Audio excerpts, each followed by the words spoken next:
अब शिक्षा की देवी आप सरस्वती को कहते हैं, देवी सरस्वती को कहते हैं, तो हम उनसे बहुत विनम्रता से पूछते हैं कि हे देवी सरस्वती, माता सरस्वती, जब आप शिक्षा की देवी हैं तो आपने हमारे लोगों को क्यों नहीं पढ़ाया? जिन गुरुकुलों में सिर्फ ब्राह्मणों की, सवर्णों की एंट्री थी और शूद्रों को, अछूतों को उस गुरुकुल से बाहर भगा दिया जाता था, आप शिक्षा की देवी हैं तो आपने वहाँ पे आके ये क्यों नहीं बोला कि शिक्षा सबके लिए समान है? महिलाओं के लिए आपने स्कूल क्यों नहीं खोले? आपने गुरुकुल महिलाओं के लिए क्यों नहीं खोला? तो हम बहुत अदब के साथ उनसे पूछते हैं कि माता, आपने हमारे लिए काम क्यों नहीं किया? अब गोमूत्र पी के, गोबर खा के और उससे वो कहते हैं कि ये शुद्ध है, ये पवित्र है, इसमें सारे गुण हैं, तो अगर वही मेरिट है तो आपकी मेरिट आपको मुबारक। मैं तो गोबर किसी का नहीं खा सकता, मैं तो किसी का मूत्र नहीं पी सकता। कुछ समाज के लोग हैं जो आरक्षण इम्प्लीमेंट किया था, लेकिन वो आरक्षण नहीं, उसे कुरीतियाँ कहा जाता है। आपको और मुझे क्या ताना दिया जाता है कि तुम तो कोटे वाले हो, तुम तो आरक्षण की वजह से यहाँ एडमिशन पा गए, तुम तो आरक्षण की वजह से नौकरी पा गए, तुम में मेरिट नहीं है, तुम में टैलेंट नहीं है। इस तरह की कितनी सारी ताने हमको दिए जाते हैं और इस वजह से कितने हमारे लोग जो हैं वो सुसाइड कर लेते हैं, कितना लोगों का जीवन खत्म हो जाता है। हमको इस बात को करेक्ट करना चाहिए कि रिजर्वेशन हमने नहीं शुरू किया है, रिजर्वेशन आपने शुरू किया है। अपने लोगों के लिए 100% आपने सीटें आरक्षित की थी। जो आसन था, जो सीटें, कुर्सियाँ आपने लगाई थी, उस पर ये नियम लागू था ना कि हम लोग नहीं बैठ सकते। मनुस्मृति में तो पूरा का पूरा विधान है कि यदि कोई शूद्र वर्ण का व्यक्ति किसी आसन पे जो ब्राह्मणों के लिए आरक्षित है, अगर वो बैठ जाए तो उसका कूल्हा काट दो, अगर वो हाथ उठाता है तो उसका हाथ काट दो, वो जीभ से कुछ बोलता है तो जीभ काट दो। ये आरक्षण व्यवस्था नहीं थी तो क्या थी? आपने 100% आरक्षण उनके लिए लागू किया था। हमारे राजा ने तो उसको करेक्ट किया। एक व्यवस्था ऐसे राजा की है, राजा राम की है, उनकी अयोध्या की है, जिसमें उन जो ब्राह्मणवादी मान्यताएं हैं उनको भी शामिल किया जाता है।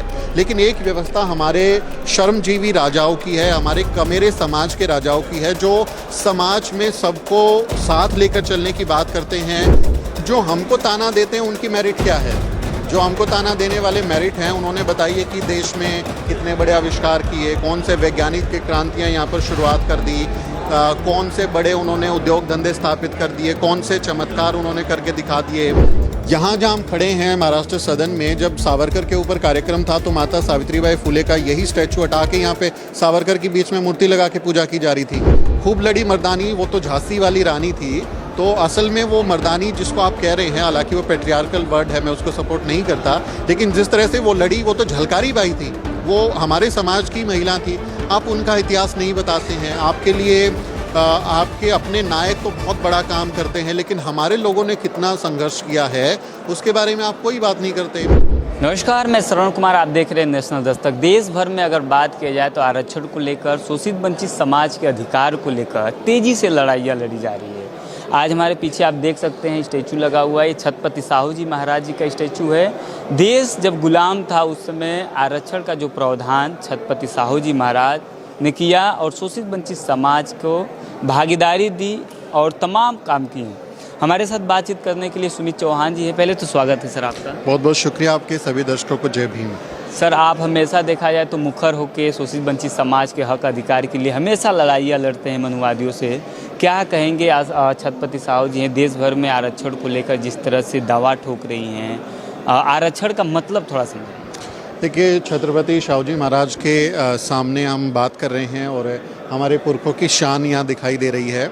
और हमारे पुरखे जो हैं उन्होंने कितना शानदार व्यवस्था चलाई है, कैसे राजपाट चलाया है, कैसे एक न्यायपूर्ण समाज हो सकता है, उसके उदाहरण हमारे छत्रपति साहू जी महाराज हैं। बहुत सारे लोग छत्रपति साहू जी महाराज को आरक्षण का जनक भी कहते हैं, लेकिन मैं मानता हूं कि छत्रपति साहू जी महाराज आरक्षण के जनक नहीं है, बल्कि इस देश के ब्राह्मण जो लोग हैं, जो ब्राह्मण समाज है, वो लोग आरक्षण के जनक हैं। उन्होंने सबसे पहले हमारे भारतीय उपमहाद्वीप में आरक्षण की शुरुआत की थी कि 100% आपको पढ़ने का अधिकार होगा, 100% आपका संपत्ति पर अधिकार होगा, 100% आपका राजा बनने का अधिकार होगा, 100% आपको सेवा करना, मलमूत्र उठाना, मेहनत कश काम करना, ये आपके हिस्से में होगा। तो आरक्षण की शुरुआत उन्होंने की थी। हमारे जो पुरखे हैं छत्रपति साहू जी महाराज, उन्होंने आरक्षण में करेक्शन किया। जिनका जन्मजात आरक्षण चला आ रहा था उसमें हमारे शाहू जी महाराज ने करेक्शन किया और जो वंचित जातियां थी, जो प्रबुद्ध जातियां थी, उनके लिए आरक्षण की व्यवस्था की। उन्होंने अपने राज्य कोल्हापुर में 50% आरक्षण लागू किया। कोल्हापुर के वो राजा थे, शिवाजी महाराज के वंशज हैं। उस परंपरा को उन्होंने आगे बढ़ाया और अपने राज्य में एक ऐसी व्यवस्था कायम की जिसमें ये देखा गया कि नुमाइंदगी लोगों की क्यों नहीं है। छत्रपति शाहू जी महाराज ने अपने पूरे राज्य में कास्ट सेंसस एक तरीके से कराया। अपने दरबार का उन्होंने कास्ट सेंसस कराया कि उनके दरबार में कितने लोग कौन सी जाति के हैं। सारे वो भट्ट ब्राह्मण जो हैं वो भरे हुए थे उनकी जाति में, उनके दरबार में। बाकी जो वंचित जातियां हैं, जो मेहनतकश जातियां, उनके दरबार में पदों पे, मंत्रियों के, अफसरों के पदों पर वो नहीं थी। इसलिए आप देखते हैं कि शाहू जी महाराज ने अपने राज्य में 50% आरक्षण लागू किया और फिर उसी को बाबा साहेब डॉक्टर अम्बेडकर ने भारत के संविधान में भी उसको लागू किया, उसको वंचित समाज के लोगों के अधिकार की रक्षा की। तो हम मानते हैं कि छत्रपति शाहू जी महाराज ने जो व्यवस्था हमको दी थी वो एक कल्याणकारी राज्य की व्यवस्था है। देखिए, दो तरह के विचार हैं। एक तरह का ऐसा विचार है जिसमें राजा को, जो राजा अपने राज में वर्ण व्यवस्था का पालन करवाता है, जो अपने राज्य में शंबुक नाम की जो व्यक्ति है, एक ग्रंथ में ये जिक्र है कि शंबुक जब धार्मिक कर्मकाज कर रहा था तो उसका सिर काट दिया जाता है। एक व्यवस्था ऐसे राजा की है, राजा राम की है, उनके अयोध्या की है, जिसमें उन जो ब्राह्मणवादी मान्यताएं हैं उनको भी शामिल किया जाता है।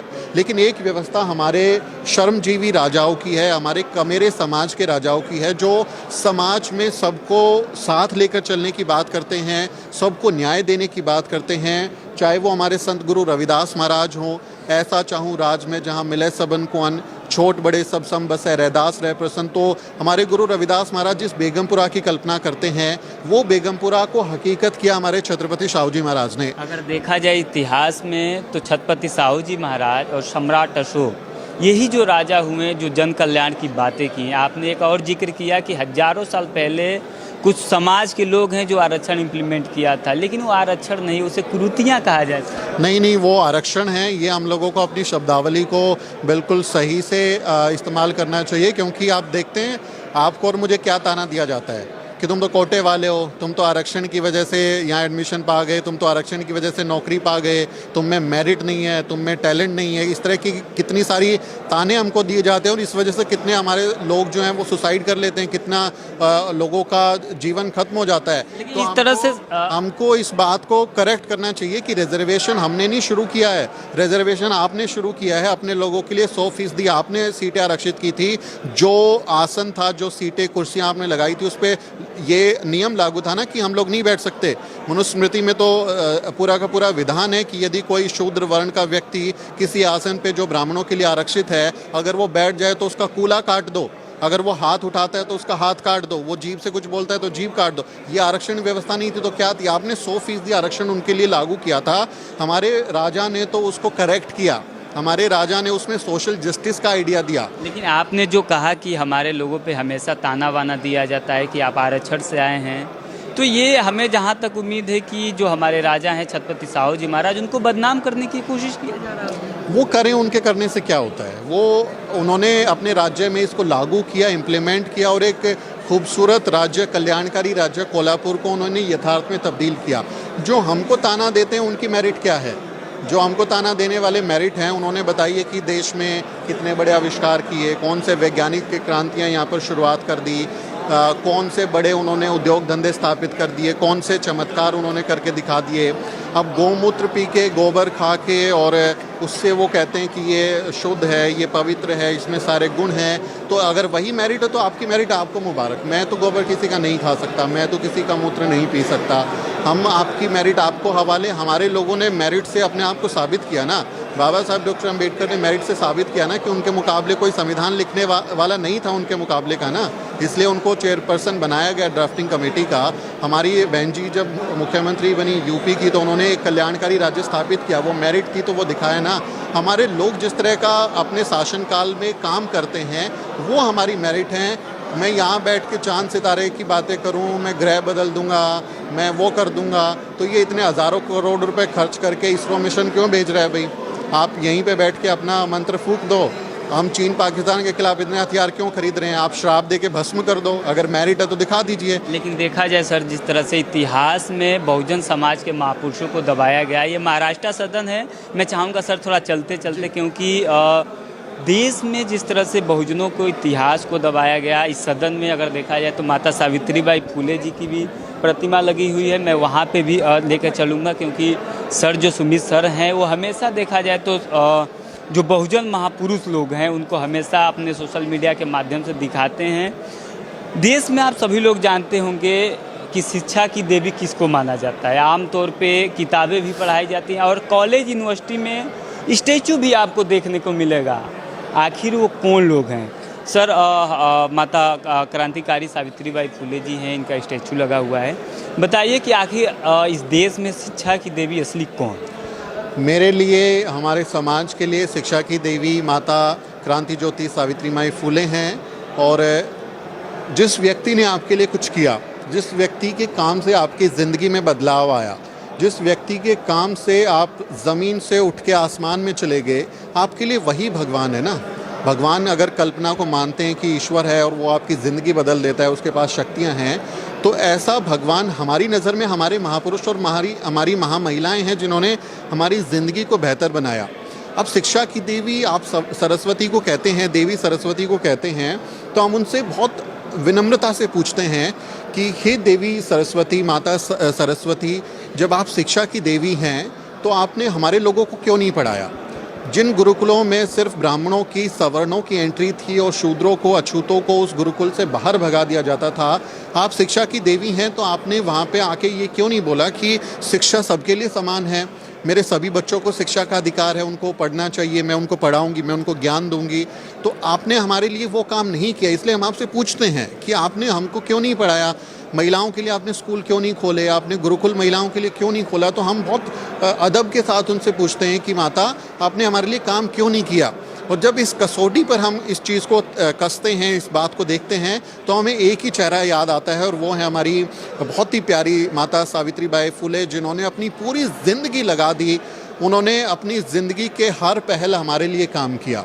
जब उनका परिनिर्वाण होता है तब भी आपको याद होगा कि वो पीठ पर एक मरीज़ को लाद के लाती हैं, उसकी वजह से उनको संक्रमण हो जाता है, वायरस। जैसे अब देखा होगा आपने, कोरोना में वायरस फैल रहा था, उनको वायरस हुआ और वो देह त्याग देती हैं। अपनी अंतिम सांस तक हमारे लिए काम कर रही थी। प्लेग का वो दौर, प्लेग का दौर था। तो हमारे लिए माता सावित्रीबाई फुले ही जो हैं वो शिक्षा की देवी हैं। जिसको जो मानना है मान लीजिए, हमारा जो मन करेगा हम वो मानेंगे। लेकिन सवाल है सर, जिस तरह से आप लोग समाज को जागरूक कर रहे हैं, 90% लोग जो बहुजन समाज से हैं उनको जागरूक कर रहे हैं। देश को 78 साल हो गए आज़ाद हुए, लेकिन आज भी कॉलेज और तमाम जगहों पे सावित्री को ही बताया जा रहा है, पढ़ाया जा रहा है। आखिर कहाँ कमियां रह गई हैं कि अभी भी सावित्रीबाई फुले जन जन तक, कॉलेज यूनिवर्सिटी में नहीं पहुँच पाए? सावित्री माई को नहीं पढ़ाया जा रहा। आपको सरस्वती बोलना था, बट सावित्री आप बोल गए हैं। वो शिक्षा के सारे, जब आप कहीं जाएंगे, आप स्कूलों में, कॉलेजों में, तो सरस्वती वंदना होती है, स्कूलों में प्रार्थनाएं होती हैं और वो अपने देवी देवताओं की ही स्तुति करवाते हैं। हमारे महापुरुषों और महामहिलाओं को तो इतिहास में दफन कर दिया गया था। अब देखिए, माता सावित्रीबाई फुले जो हैं वो 1848 में पहला स्कूल खोल रही हैं। उन्होंने 20 से ज़्यादा स्कूल खोले लड़कियों के लिए, लेकिन उनके नाम पे शिक्षक दिवस नहीं मनाया जाता। जो महिला, जो पुरुष, हमारे राष्ट्रपिता ज्योतिबा फुले, माता सावित्रीबाई फुले, जिन्होंने लड़कियों के लिए स्कूल खोला, वंचित जातियों को पढ़ाया लिखाया, उनको शिक्षा के महत्व से अवगत कराया, अंधविश्वास को दूर करने के काम किए, अंधश्रद्धा को दूर किया, आप उनके नाम को, उनके योगदान को आप कभी याद नहीं करते। यहाँ जहाँ हम खड़े हैं महाराष्ट्र सदन में, जब सावरकर के ऊपर कार्यक्रम था तो माता सावित्रीबाई फुले का यही स्टैचू हटा के यहाँ पे सावरकर की बीच में मूर्ति लगा के पूजा की जा रही थी। तो ये व्यवस्था के कहें कि ये उनका मक्कारी है व्यवस्था की। जो सरकारें हैं, जो विचारक हैं, कि जो किताबें जब लिख रहे थे तो किताबें लिखते वक्त हमारे महानायकों का, महानायिकाओं का आपने जिक्र नहीं किया। ऐसे लोगों को राष्ट्रपिता ज्योतिबा फुले, अगर उनकी आप किताबें पढ़ें तो वो उनको कलम कसाई कहते हैं। कि जैसे कसाई जो है वो अपने जो काम करता है, जिस तरह से वो गर्दन काटता है, पशुओं की बलि करता है, या जो उसका काम है, उसी तरह से कलम कसाईयों ने हमारे लोगों को काट दिया, इतिहास में गायब कर दिया, उनकी शाही सूख गई हमारे लोगों के नाम लिखते हुए। तो हमारे महानायिकाओं को, महानायकों को उनको लग रहा था कि भूल जाएंगे, वो उनको कोई इतिहास में याद नहीं करेगा। लेकिन आज आपने भारत में उनको रोकने की कोशिश की थी, लेकिन अब पूरी दुनिया सावित्रीबाई फुले को जानती है।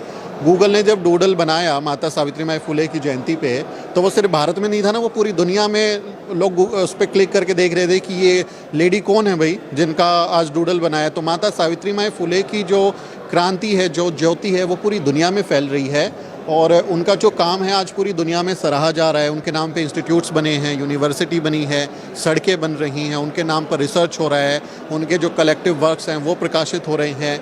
तो भले ही आपने कोशिश की हमारे लोगों को इतिहास के दफन करने की, लेकिन हमारे लोग कब्र फाड़ के बाहर आ रहे हैं। वो इतिहास जिंदा इतिहास हो रहा है और अब आप उसको छुपा नहीं पाओगे। ये सोशल मीडिया का भी बहुत बड़ा भूमिका माना जाएगा। सोशल मीडिया का जब दौर आया है तो बहुजन समाज में जन्मे जो महापुरुष थे वो आने लगे। सर चलते चलते एक और है, क्योंकि देखा जाए जिस तरह से 21वीं शताब्दी में एक बहुत ही दौर चल रहा है कि सर इधर आ जाइए। हमेशा अगर बात किया जाता है कि कई राजनीतिक पार्टियां हैं वो हमेशा अपने आप को अंग्रेज़ों को भगाने का जो क्रेडिट है वो हमेशा लेती रहती हैं। माता अहिल्याबाई होलकर जी हैं, पीछे स्टैचू लगा हुआ है। आप सभी लोग जानते हैं पाल समाज से आती हैं और वीरांगना अगर बात किया जाए तो वीरांगना माता अहिल्याबाई होलकर जी हैं। आप जानते होंगे इन्होंने अंग्रेज़ों से बहुत टफ की लड़ाइयाँ लड़ी और लड़ते लड़ते ये शहीद हो गई। लेकिन आज भी देखा जाए तो माता अहिल्याबाई होलकर को नहीं पढ़ा के झांसी की रानी लक्ष्मीबाई को बताया जाता है। सर थोड़ा सा प्रकाश करें। देखिए, जैसा हम जिक्र कर रहे हैं कि इतिहास क्या है, इतिहास की सरल व्याख्या है कि इतिहास विशेष लोगों द्वारा विशेष समय पर लिखा गया दस्तावेज़ है। तो किसी एक समय पर लोगों ने अपनी सुविधा के हिसाब से, अपनी पसंद के हिसाब से, अपने मनपसंद लोगों के बारे में कुछ बातें लिखी हैं और बाकी लोगों को उन्होंने नज़रअंदाज कर दिया। वही इतिहास है, दस्तावेज में जो लिखा हुआ है। तो जो स्कूल का सिलेबस बनाने वाले लोग थे, जो कॉलेज का सिलेबस बनाने वाले लोग थे, उन्होंने माता अहिल्याबाई होलकर की ज़िंदगी में उन्होंने जो संघर्ष किया, जो एक कहीं की विदेशी हुकूमत के ख़िलाफ़ वो लड़ी, उसको रेखांकित नहीं किया। आप रानी झांसी की बात कर रहे हैं, हम उनके स्वतंत्रता आंदोलन में उनके संघर्ष का बहुत सम्मान करते हैं। उन्होंने अपनी ज़िंदगी दांव पर लगाते हुए भारत को आज़ाद कराने के लिए लड़ाई लड़ी। लेकिन रानी झांसी लक्ष्मीबाई के साथ में झलकारी बाई थी, जो जब उनके महल पर हमला हुआ उस समय उनको बचा के, उनके बच्चों को सेफली बचा के वहाँ से भेज दिया गया था और उनकी ड्रेस पहन के, उनके कपड़े पहन के झलकारी बाई रात तक लड़ रही थी, रात के अंधेरे तक लड़ रही थी और उनको लग रहा था कि ये झांसी की रानी लड़ रही हैं और उन्होंने झांसी की रानी की रक्षा की थी कि आप चले जाइए, आपकी जगह मैं लड़ूंगी। तो झलकारी बाई वहाँ लड़ते लड़ते शहीद हुई और जब उनकी देहांत हो गया, उनको अंग्रेज़ों की तलवारों से वो छलनी हो गई, तब ये पता चला कि भाई ये तो झांसी की रानी है ही नहीं। तो खूब लड़ी मर्दानी, वो तो झांसी वाली रानी थी। तो असल में वो मर्दानी जिसको आप कह रहे हैं, हालांकि वो पेट्रियार्कल वर्ड है, मैं उसको सपोर्ट नहीं करता, लेकिन जिस तरह से वो लड़ी वो तो झलकारी बाई थी, वो हमारे समाज की महिला थी। आप उनका इतिहास नहीं बताते हैं। आपके लिए आपके अपने नायक तो बहुत बड़ा काम करते हैं, लेकिन हमारे लोगों ने कितना संघर्ष किया है उसके बारे में आप कोई बात नहीं करते। आप स्वतंत्रता आंदोलन में मंगल पांडे का जिक्र करते हैं, लेकिन आप माता दीन भंगी का जिक्र नहीं करते, जिन्होंने उस चिंगारी को भड़काया और उसके लिए वो शहीद हो गए, उनको फांसी दी गई थी। और मंगल पांडे, अगर उसको नहीं पता चलता कि इसमें मांस है, तो वो किस पर गोलियां बरसा रहा था? वो भारत के लोगों पर ही गोलियां बरसा रहा था ना, जो भारत की स्वतंत्रता के लिए आंदोलन कर रहे थे। तो मंगल पांडे ने लिए अपने धर्म के लिए आंदोलन किया या देश की आज़ादी के लिए आंदोलन किया? उसकी तो धार्मिक भावनाएं आहत हुई थी ना। 1857 में लोग कहते भी हैं, लेकिन उन्होंने एक धार्मिक आज़ादी लड़ी थी और उसको जो इतिहासकार हैं वो स्वतंत्रता सेनानी करके रिप्रेजेंटेट उन्होंने नायक बना दिया ना। जब आपके हाथ में कलम है, हमारे राष्ट्रपिता ज्योतिबा फुले ने बोला ना कि जब आपके हाथ में कलम है तो आप किसी को भी हीरो बना सकते हैं। बाबा साहब डॉक्टर अम्बेडकर कहते हैं कि ये जो विचार है, विचार एक पौधे की तरह नश्वर होता है। अगर आप उसमें खाद पानी नहीं डालोगे, विचारों का प्रचार प्रसार अगर आप नहीं करोगे तो वो नष्ट हो जाता है। ये इस बात को समझते हैं कि विचारों में किस तरह से घालमेल की जाए, इतिहास में कैसे घालमेल की जाए और लोगों के दिमाग पर उसकी छाप छोड़ दी जाए। ये इन्होंने किया, पढ़ाई लिखाई के ज़रिए हो, किताबों के ज़रिए हो, रिसर्च के ज़रिए हो। हमारे बाबा साहब डॉक्टर अंबेडकर को कितने सालों तक गायब रखा गया, संसद में उनकी प्रतिमा लगे इसके लिए कितना बड़ा आंदोलन हुआ। लोग उनके नामांतर आंदोलन महाराष्ट्र का, जहाँ मराठवाड़ा में यूनिवर्सिटी का नाम बाबा साहब के नाम पर, उसके लिए कई लोग शहीद हो गए। तो हमारे लोगों ने हमेशा लड़ के अपने लोगों के सम्मान हासिल किया है। बहन जी जब मुख्यमंत्री बनी यूपी की, तो उन्होंने पहली बार इस देश में हमारे बहुजन महापुरुषों, महामहिलाओं जिन्होंने इतना काम देश को बेहतर बनाने के लिए किया है, उनको पहली बार सम्मान हमारी महिला देती हैं। हमारी बहन जी मुख्यमंत्री बनती हैं तो वो उनको सम्मान देती हैं। तो भाई आपने क्यों नहीं दिया इतने सालों तक? आप सबसे बड़ा स्टैचू दुनिया का बना रहे हैं, वो विकास है। हमारे लोगों का सम्मान आपके लिए फिजूल खर्ची है, वो बेकार चीज़ें हैं। तो ये नीयत का सवाल है कि आपके लिए सावरकर वीर है, जो माफ़ीनामे लिख रहा था वो आपके लिए वीर है, और हमारी जो माता अहिल्याबाई होलकर है, माता सावित्रीबाई फुले हैं, झलकारी बाई है, अवंतीबाई लोधी हैं, ये जो लोग हमारे थे, आप उनका कोई जिक्र नहीं करना चाहते, आप उनके बारे में कोई बात नहीं करना चाहते, किताबों में उनका रेफरेंस नहीं देना चाहते। तो आप अपने इतिहास को लिखते रहिए, लेकिन आप हमारे हाथ में, आपके हाथ में कलम थी, हमारे हाथ में माइक है, हमारे पास कैमरा है। तो अब हम डिजिटली अपना इतिहास क्रिएट कर रहे हैं, और ये एक डिजिटल आर्काइव है जो आप यहाँ आज इकट्ठा कर रहे हैं, बात करते हुए दिखा रहे हैं हमारी माँ महिलाओं को। तो मुझे लगता है कि आप लिखो या मत लिखो, हमारे सब लोगों को पता है कि देश की पहली शिक्षिका कौन है, देश के राष्ट्रपिता कौन हैं, ये सब हमारे लोगों को पता है। और वो आने वाले दिनों में वो और ज़्यादा पॉपुलर होंगे। उनकी जो मेहनत है, जो उनका योगदान है, वो सिर्फ भारत में नहीं बल्कि पूरी दुनिया में सराहा जाएगा। जिस व्यक्ति को, बाबा साहब डॉक्टर अंबेडकर को आपने स्कूल में क्लासरूम के अंदर बैठ के नहीं पढ़ने दिया, उस व्यक्ति का स्टैचू कोलंबिया यूनिवर्सिटी में लगा हुआ है, वो उनका बस्ट वहाँ लगा हुआ है, और दुनिया उनको सिंबल ऑफ नॉलेज कहती है। तो आपने तो रोकना चाहा था, लेकिन हमारे लोग रुके नहीं। तो मुझे लगता है अब ये बात करें ना करें, हमें उनकी ज़रूरत ही नहीं है। अब हमारा अपना इतिहास है और हम खुद अपनी कहानियाँ कह रहे हैं। शुक्रिया, बहुत बहुत शुक्रिया, थैंक यू। तो सुमित सर थे, जिस तरह से उन्होंने बहुजन महापुरुषों पे प्रकाश डाला, साहू फूले, अंबेडकर, पेरियार, झलकारी बाई, अहिल्याबाई होलकर और तमाम जो महापुरुष हैं जो बहुजन समाज के, जिनको आज इतिहास से उकेड़ के दिखाया जा रहा है, क्योंकि सोशल मीडिया का दौर आया है और बहुजन समाज में लोग पढ़ रहे हैं, लिख रहे हैं और अपने लोगों की बात कर रहे हैं। लेकिन आज भी सोचिए, मेन स्ट्रीम मीडिया हो, चाहे मनुवादी समाज के लोग जो कॉलेज यूनिवर्सिटी में बैठे हुए हैं, आज भी वो बहुजन समाज में जन्मे महापुरुषों को नहीं ध्यान देते, इग्नोर करते हैं। आप हमारी बातों से सहमत असहमत हो सकते हैं, लेकिन अपने महापुरुषों को जानने का अधिकार है, राइट्स है। आप क्या सोचते हैं, मैं कमेंट में जरूर बताइए। शुक्रिया। साथियों, अगर आपको द न्यूज़ वीक का काम पसंद है और आप चाहते हैं कि हम यूं ही अम्बेडकरवादी पत्रकारिता करते रहें, तो हमारी आर्थिक मदद जरूर करें। आप अपनी स्क्रीन पर दिखाई दे रहे इस QR कोड को स्कैन करें और न्यूज़ वीक फाउंडेशन के खाते में अपनी दान की राशि भेजें। QR कोड के अलावा आप UPI के जरिए भी मदद कर सकते हैं। आप हमारी UPI ID newsweek@yes bank पर भी मदद भेज सकते हैं।